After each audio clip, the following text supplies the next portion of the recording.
Ladies and gentlemen and children of the planet Earth, what you see before you is a bat, and more importantly, a skull and bones, which can be seen by viewing any one of my videos called the Skull and Bones, and there's a series of about 7 videos with this picture as the thumbnail. My name is Michael Fazio, and I am also the author of a book called Angels on the Ark.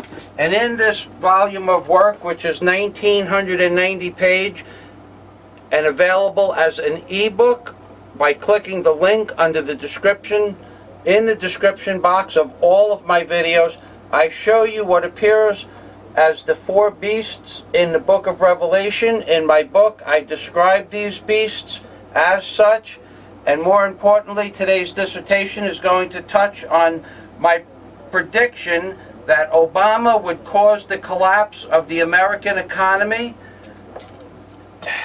And it is a page, several pages in my book. I'm going to show you the excerpts out of my book by going online, opening up those pages, and proving to you that my understanding of what was going to happen to the American people was a reality. But I did not perceive these perceptions without the help of the Bible and the $1 bill, because I broke the codices between the Bible and the $1 bill. And when you read the Bible in association with the reverse and obverse of the $1 bill, these things become abundantly clear, as do many other things.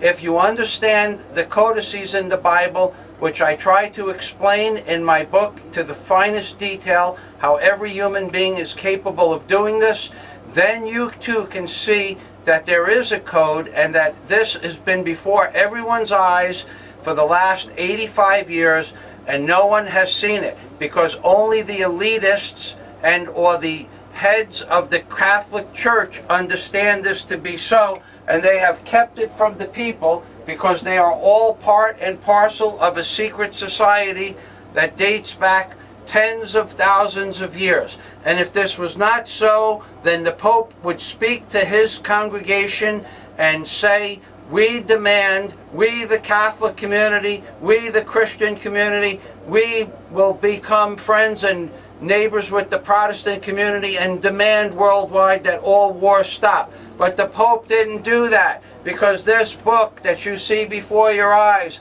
aka Hitler's Pope, proves that Pope Pius XII was beyond doubt in cahoots with Hitler himself.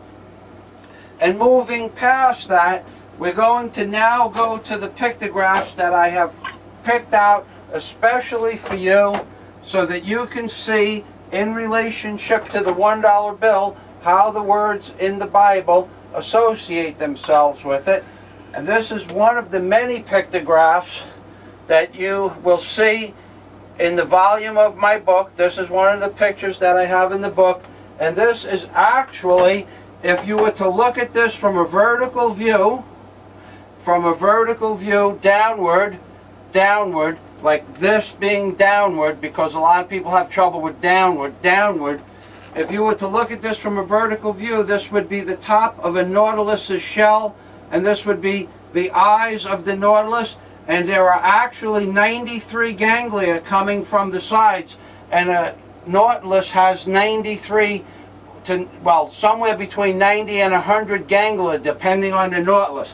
This is an actual picture of an ancient godlike entity that was placed in the ocean by these beings that I have discussed with you on many occasions, that which I call gods, and or you call spacemen, and I call godlike beings, and you call demons. And this is all part and parcel of a plan that has been in existence for tens of thousands of years. Now, moving on to the pictographs themselves, this is a pictograph that you saw in the beginning of my video of a hog-nosed bat. This is the depiction of a nuclear detonation. This is a nuclear detonation. The expanding molecules represent an an expansion of exponential nature. This is a radiance. Even when you color it in with Photoshop, there are two individual high and low radiances. That is the eye of the Lord God that comes from heaven.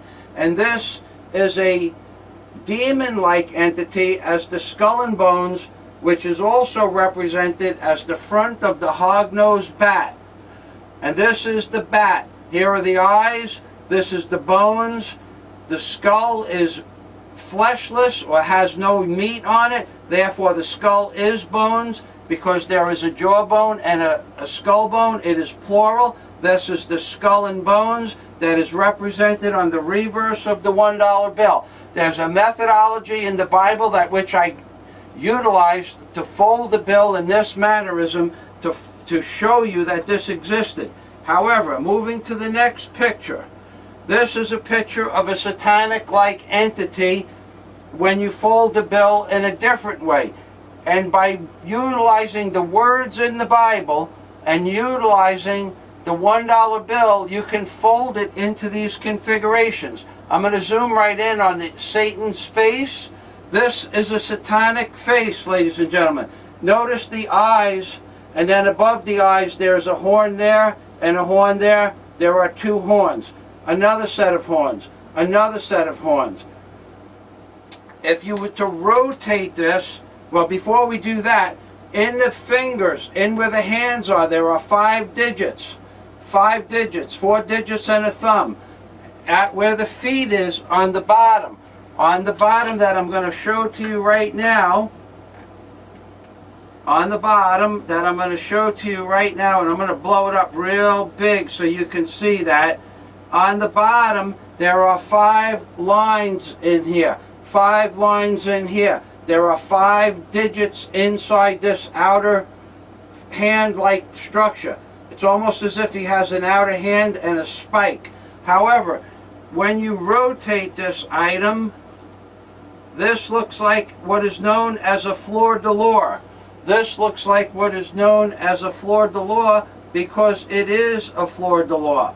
However, when you bring it to the center, and I bring this down and rotate it, it shows you this Satan-like entity coming out of the flower representing the woman's vagina. This is pictography that goes beyond anything that any human being on earth could have ever hoped to accomplish in the year 1935. And rest assured, in my book, I explain to you that no human being on earth could have accomplished this in the year 1935.